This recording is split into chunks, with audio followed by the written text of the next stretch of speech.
Audio Jungle.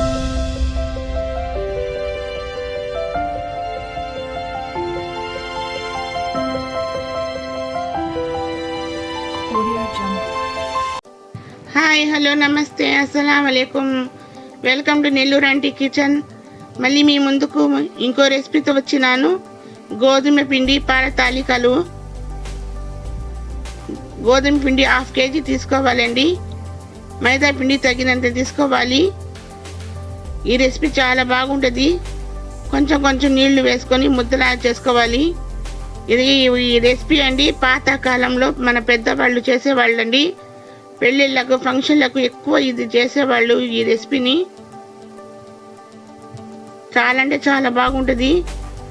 Chapati ఉండలాగా కలుపుకోవాలి. ఇప్పుడు మనం చపాతీ పిండి ఎలా తీసుకున్నామో అలా తీసుకొని ఉండలు చేసుకోవాలి.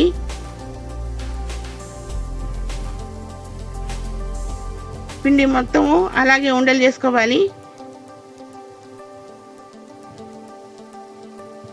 ఇప్పుడు చపాతీ చెక్క మీద మన మైదా పిండి వేసుకొని చపాతీలు పలసంగా వప్పడల్లాగా చేసుకోవాలి. ఇప్పుడు సన్నగా పీసెస్ కట్ చేసుకోవాలి.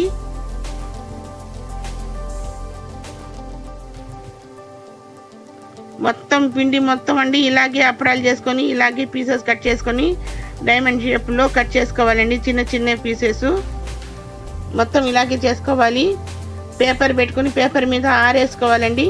ఫ్యాన్ కింద త్వరగా ఆరిపోతాయి ఇలా చేస్తే. ఈ రెసిపీ చాలా బాగుంటుంది. ఇప్పుడు స్టవ్ మీద అన్నీ రెడీ చేసుకున్నాను. స్టవ్ మీద కడాయి పెట్టుకున్నానండి. నూనె వేసుకున్నాను.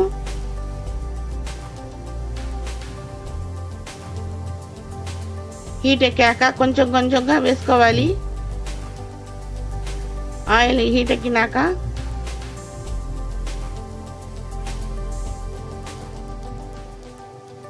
బ్రౌన్ కలర్ లైట్గా బ్రౌన్ కలర్ వచ్చేంత వరకు ఫ్రై చేసుకోవాలి పీసెస్ని.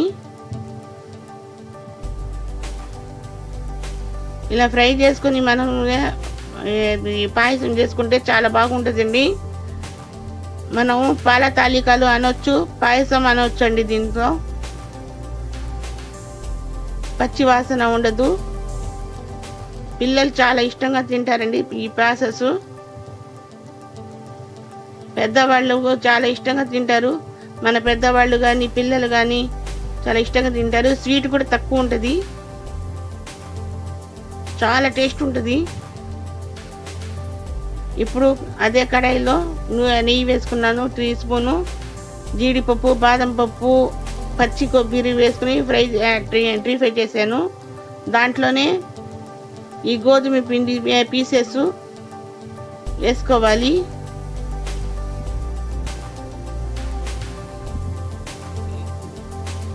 కలపాలండి. ఇప్పుడు కొబ్బరి ముక్కలు అవన్నీ జీడిపప్పు అవన్నీ ఉన్నాయి కదా, కొంచెం కలుపుకుందాము.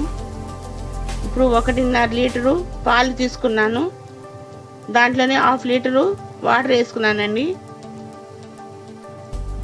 దీనికి కొంచెం ఎక్కువ పట్టద్ది పాలు కానీ వాటర్ కానీ. వాటర్లో చేసుకునే వాళ్ళు చేసుకుంటారు కానీ టేస్ట్ తక్కువ ఉంటుంది. పాలల్లో కొంచెం వాటర్ వేసుకుంటే టేస్ట్ బాగుంటుందండి.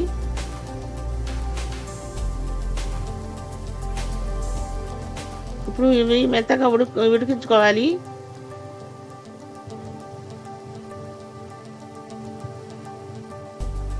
చాలా టేస్ట్గా ఉంటుంది. చాలా సింపుల్ విధానము. ఇది ఎక్కువ కష్టం కూడా లేదండి. లేకపోతే పిండి కలుపుకొని అది చేసుకున్నంత వరకే కొంచెం నిదానంగా అవ్వద్ది. ఇప్పుడు 1 స్పూను యాలకుల పొడి వేస్తున్నాను.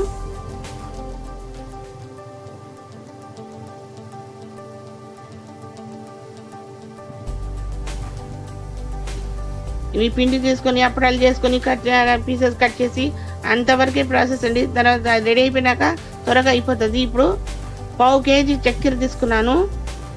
చక్కెర ఎక్కువ వేయట్లేదండి, ఎందువల్లంటే తీపి ఎక్కువ ఉంటుంది. తీపి తక్కువ ఉండాలి. ఈ రోజుల్లో స్వీట్ ఎక్కువ తినకూడదు. ఇప్పుడు మిల్క్ మేడ్ 5 స్పూన్ వేస్తున్నాను, 5 స్పూన్లు వేస్తున్నాను. స్వీట్ ఉంటే తినలేమనండి, పిల్లలు కూడా తినలేరు, పెద్దవాళ్ళు కూడా తినలేరండి. అందుకని తగ్గించాలి.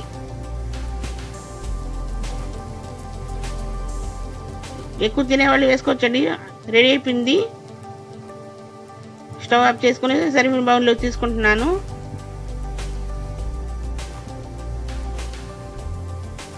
చూడండి, చాలా చక్కగా ఉడికిపోయినాయి. మన గుజ్జు గుజ్జు లాగా కాకుండా ఎంత బాగా ఉడికినాయి చూడండి, పర్ఫెక్ట్గా.